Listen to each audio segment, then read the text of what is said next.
The courtyard seemed to grow quieter, the murmurs of the crowd fading into the background. Peter's thoughts were loud in his mind, accusing and relentless. Before he could finish the thought, yet another voice called out. This time it was an older man, his face partially hidden by the shadows of his hood. "Didn't I see you in the garden with him earlier?" he asked, his voice laced with certainty. Peter's heart felt like it would burst out of his chest. He clenched his fist, his nails digging into the palms, and his words came out in a panic shout. "I don't know him! I swear, I don't know him!" At that moment, a sound pierced the cold night's air. A rooster crowing. Peter froze. He turned his head slightly and saw Jesus standing, watching him. Peter gasped. There was no anger in Jesus' eyes, only deep sadness and pain.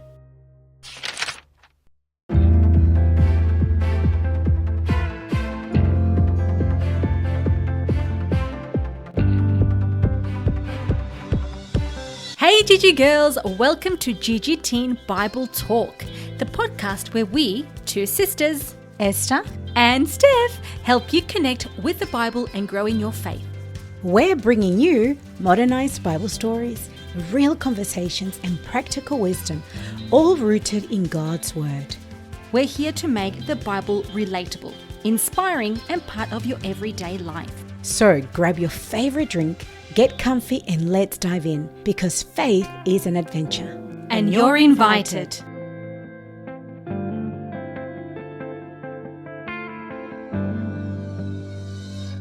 Happy Friday, girls! It's Steph here. Hi girls, it's Esther. We really hope you've had a good week. It hasn't been too stressful, I suppose. But if it has, we hope this weekend is a lot better for you and you can feel God's presence. So again, we want to welcome the girls who are new here. For those that don't know, Steph and I are sisters. Actually, we are 5 sisters. Yeah.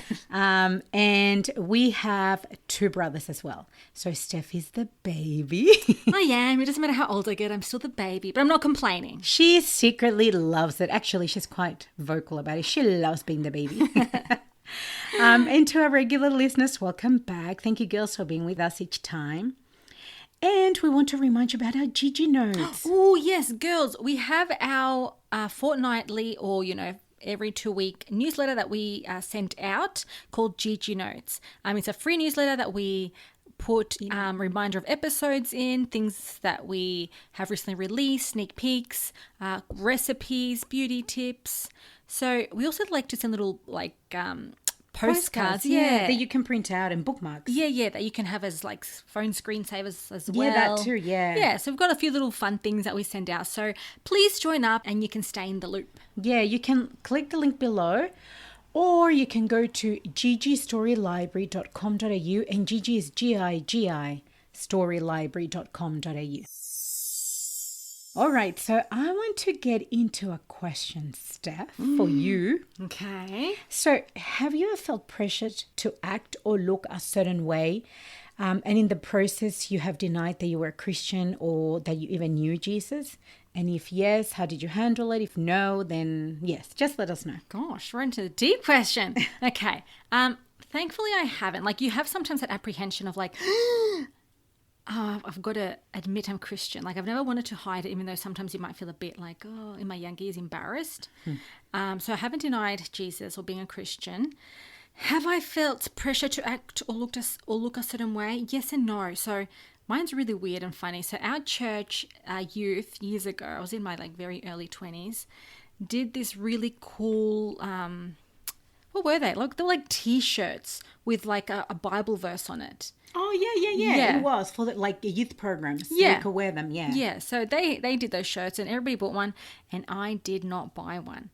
And it wasn't because I was embarrassed to wear it. It was more the fact that I'm thinking, okay, if I wear this Christian shirt, people, are watching you anyway. They're going to say, really? She's a Christian? And only because when I went to school, there was a girl, it was a public school, so I never went to a Christian school.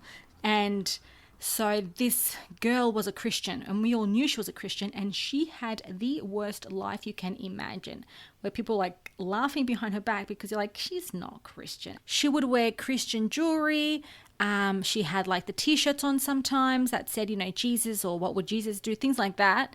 And I'm like, well, he wouldn't do what you're doing. And I felt a bit judgmental, but at the same time I'm thinking, I don't feel confident to wear that, because what if I do the wrong thing? People say, oh, she's not a Christian. And I think sometimes it turns people off. Like if you're advertising that you are Christian, but you're acting really not Christian, then it turns people off and say, if that's what Christianity is, I'm not going to be. I mean, you look at places like, Nike or these big organizations, if the athlete stuffs up and it's wearing their stuff, they get sacked. Like they get... Because they sponsor. They sponsor them. And if they do something really bad and they, like the reputation of the company, brand, they're fired straight away. Yeah. So, the same. I understand what you mean. Though. So even now, like, I don't wear any Christian stuff till this day. No jewelry, no shirts, no logos, no nothing. No. But I hope I do act the way. And I mean, people at work know that I'm Christian, even though I don't say it. And I work in a public sector, not in a Christian environment. But yeah, I don't know if that's a long-winded answer. I hope it makes sense, girls. But yeah, that's my question answered. Yeah. Yeah, that makes total sense. In our last episode, we gave you girls, well, not a sneak peek, but we did tell you that we were going to talk about a man who had hurt his best friend. And the man we're talking about is Peter. And, he was pressured. He felt pressured to act a certain way during that time. But we'll go more into that after. Okay, so before we get into the story, though, we need to find out a bit about him. Who is this Peter person? All right, let's get the inside scoop. Who was Peter? So Peter was originally named Simon and was one of Jesus' 12 disciples. But Jesus gave him a new name, Cephas, or Peter, meaning rock. He was a fisherman before following Jesus and became the leader among the disciples. Where was he born? Peter was born in Bethsaida, a fishing village on the northern shore of the Sea of Galilee. He later lived in Capernaum, and Jesus healed his mother-in-law. Nice. Now, was Peter married? There is a clue in the question before. Yes, he was married. He had a mother-in-law. So the Bible mentions that Jesus healed his mother-in-law, which means Peter had a wife. Okay, what was Peter's personality like? Ooh, his personality I kind of like in a way. Mm-hmm. So he was often known for being bold, impulsive, and passionate. He often spoke or acted quickly. So there was a time where he tried to walk on water, and then another time where he cut off a servant's ear to defend Jesus. But despite this, this really passionate character, he did love Jesus. So what was his biggest failure? Oh, definitely when Peter denied knowing Jesus 3 times when Jesus had been arrested. But after Jesus' resurrection, Peter was forgiven and restored, and reaffirming his love for Jesus 3 times. Yeah, I like that. All right. And Peter's legacy, what is he known for? Okay, so this is amazing and also extremely sad. So Peter became the key leader of the church, very boldly, I can't talk, preaching about Jesus. But then he was a martyr in Rome and he got crucified, but he didn't want to be crucified like Jesus. He didn't feel worthy, and so he asked to be crucified upside down. My God. That is sad. That is sad. Okay, so this is an amazing character, really interesting, and I love that we get to cover his story today. So his story can be found in Luke 22, verses 54 and 62, but it's not his whole story. It's just a part where he denies Jesus. So we'll read that verse. Today's story can be found in Luke 22, verses 54 to 62. If you have a Bible, you can follow along. They arrested Jesus and took him away to the house of the high priest. Peter followed Jesus but stayed back at a distance. The soldiers started a fire in the middle of the yard and sat together. Peter sat with them. A servant girl saw him sitting there. She could see because of the light from the fire. She looked closely at Peter's face. Then she said, "This man was also with Jesus." But Peter said this was not true. He said, "Lady, I don't know him." A short time later, someone else saw Peter and said, "You are also one of them." But Peter said, "Man, I am not." About an hour later, another man said, "It's true. I'm sure this man was with them, because he is from Galilee." But Peter said, "Man, I don't know what you're talking about." Immediately, while he was still speaking, a rooster crowed. Then the Lord turned and looked into Peter's eyes. And Peter remembered what the Lord had said. "Before the rooster crows in the morning, you will say 3 times that you don't know me." Then Peter went outside and cried bitterly. Peter's denial. The night was thick with tension. The sky above Jerusalem was an inky black, and a biting chill hung in the air, seeping into Peter's cloak as he pulled it tightly around his shoulders. His sandals scuffed against the stone courtyard as he followed the others, his heart hammering in his chest. It was the middle of the night, and shadows danced along the walls, flickering from the orange flames of a nearby fire. The sharp, smoky smell of burning wood mingled with the damp, earthy scent of the cool night. A group of people huddled around the fire for warmth, their faces illuminated in the glow. Peter hesitated for a moment before stepping closer, hoping to blend into the group. He stretched his hands towards the flames, the heat stinging his fingers, but he didn't care. His mind was a whirlwind of fear and confusion. The arrest had happened so quickly. One moment they were in the garden with Jesus praying, and then the next, soldiers had come, torches blazing and swords drawn. Now Jesus was somewhere inside, standing trial before the high priest, and Peter's courage had all but vanished. A servant girl, young and sharp-eyed, stepped into the circle of firelight. Her gaze lingered on Peter, and her head tilted as though she was trying to place him. Peter stiffened, the hairs of the back of his neck prickling. "You!" she said, her voice cutting through the low murmur of conversations. "You were with that man, Jesus of Nazareth." Peter's stomach dropped. His mind raced, and a lump formed in his throat. The faces around the fire turned towards him, their eyes curious, some suspicious. He forced a shaky laugh, trying to sound casual. "I don't know what you're talking about," he said, his voice cracking a bit. He looked away, focusing on the flames as if they held an answer to his fear. The girl frowned but said nothing more. Peter exhaled slowly, his breath visible in the cold air, and tried to calm the pounding of his heart. Time dragged on, the minutes feeling like hours. The fire crackled, sending sparks into the night sky, and a bitter scent of smoke filled Peter's nose. He couldn't stop glancing over his shoulder, his nerves frayed. He wanted to be brave, but the thought of what might happen to him if he were recognized made his blood run cold. Then another voice pierced the stillness. This time it was a man sitting across the fire. His brow furrowed as he pointed at Peter. "You're one of them," he said firmly. "I'm sure of it. You're a Galilean, aren't you? Your accent gives you away." Peter's pulse quickened and his palms grew clammy despite the cold.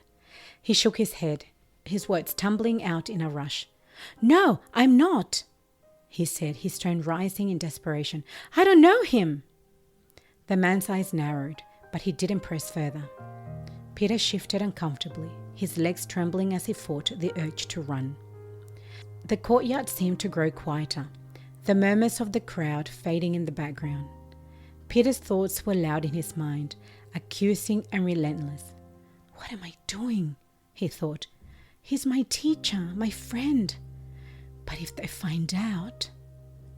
Before he could finish the thought, yet another voice called out.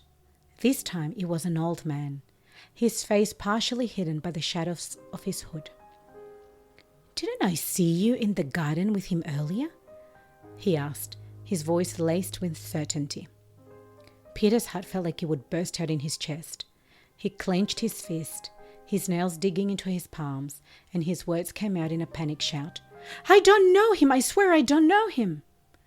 At that moment, a sound pierced the cold night's air. A rooster crowing. Peter froze.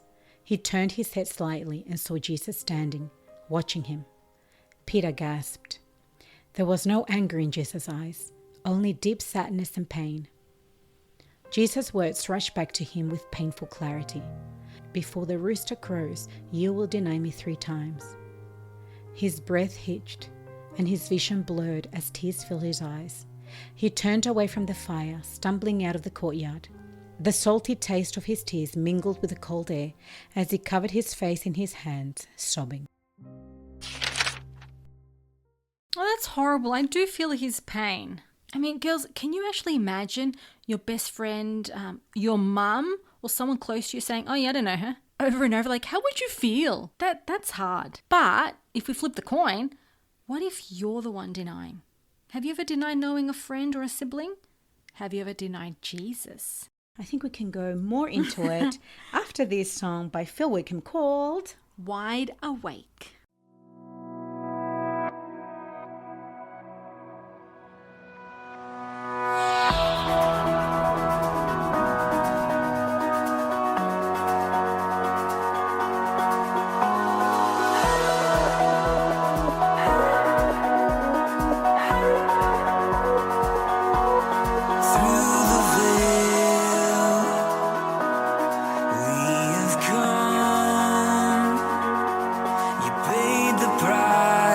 Sacrifice of flesh and blood,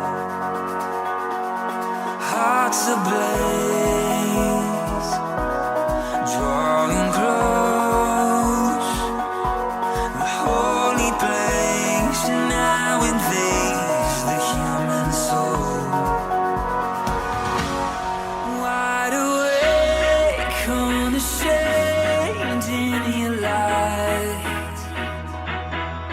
By your grace, boldly run into your side. Captivated, oh, I am taken by everything you are. I wanna be closer and closer and closer to your heart. I wanna be closer and closer and closer to your heart.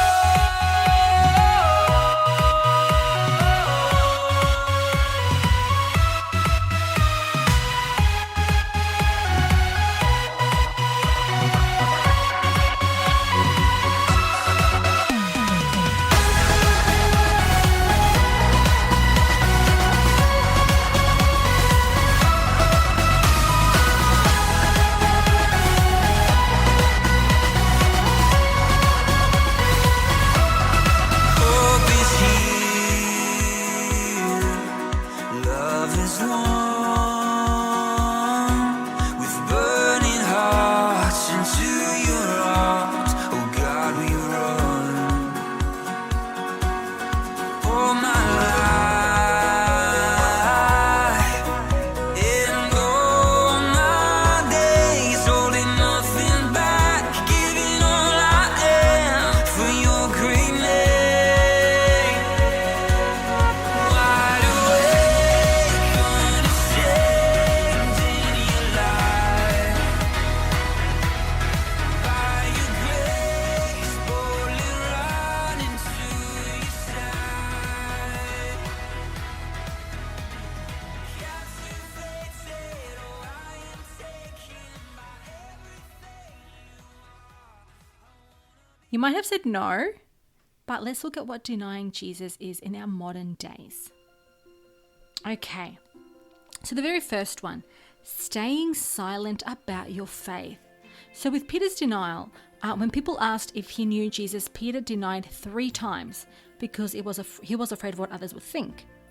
Now in today, you might feel nervous about talking about your faith with friends because, we get scared being judged or left out or made fun of. For example, staying quiet when others mock Christianity or choosing not to mention that you go to church can be a way of denying Jesus. Okay, another thing, choosing peer approval over God's truth. So again, when Peter denied, he was actually fearing rejection.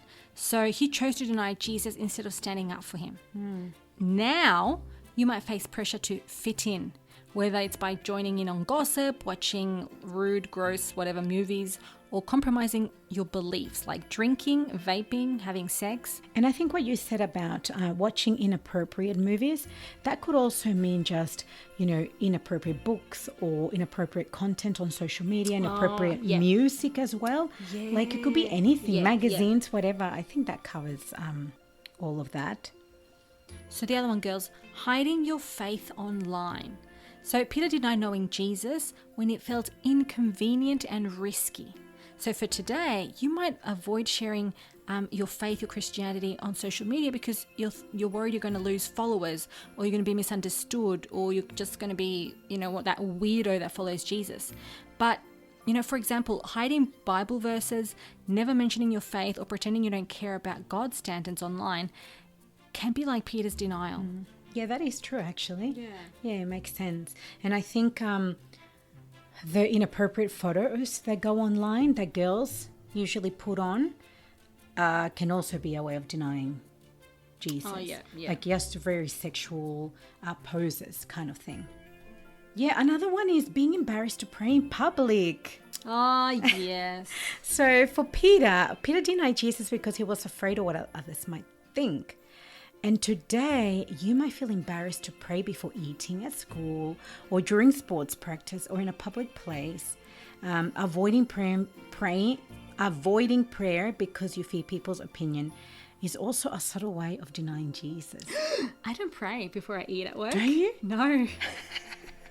I never have. Like, it's just... You are denying Jesus, Stephanie Giselle. I think it's because it's just, I never have. Wow, yeah. I've never prayed before my food at work, ever. Oh, that's funny. I pray in the car, and I've taken people home some afternoons if they don't have transport, if they're catching the bus, and I'll pray in the car. And I say, I'm going to pray before I head out, but never before like a meal. That's a challenge. Isn't it, though? Yes, I pray in public places when I'm going to eat. I'm like, I've got into that stage, I think, where I don't really care if people laugh or not. At the beginning, it was horrendous. Yeah. At the very beginning, it was like, oh my goodness, it's somebody watching me. They're going to laugh. They're going to point. And some people do watch and do see you. But now, I don't care. It's old age, girls. You become shameless. That's funny. Okay, so living for Jesus, girls, it's always worth more than the approval of others. I know that might seem really hard when you think, but I need to fit in, otherwise I'm not going to have friends, I'm not going to, be loved. But if you put God first, then God will send you the right friends and all that. Like, you don't have to be afraid. Yeah, no, that is true. And, when you focus on who Jesus says you are, that you're loved, you're chosen and valuable, you'll find that courage to stand up for your faith. People's opinion change, but God's love never does. So like Peter, you might stumble, but Jesus always offers forgiveness, girls, and he doesn't condemn you or hate you, and he gives you the strength to live boldly for him.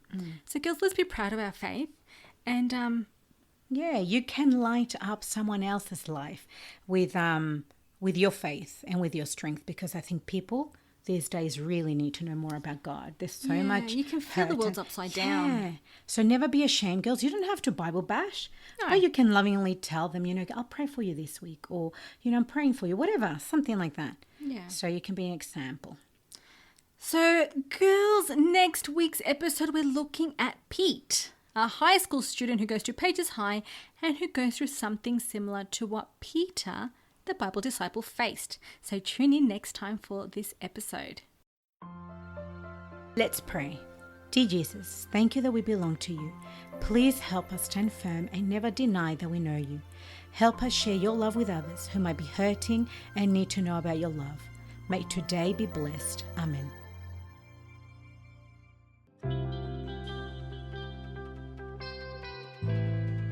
Thanks for hanging out with us on Gigi Teen Bible Talk. And remember, you are Gigi, gorgeous in God's image. See you next time.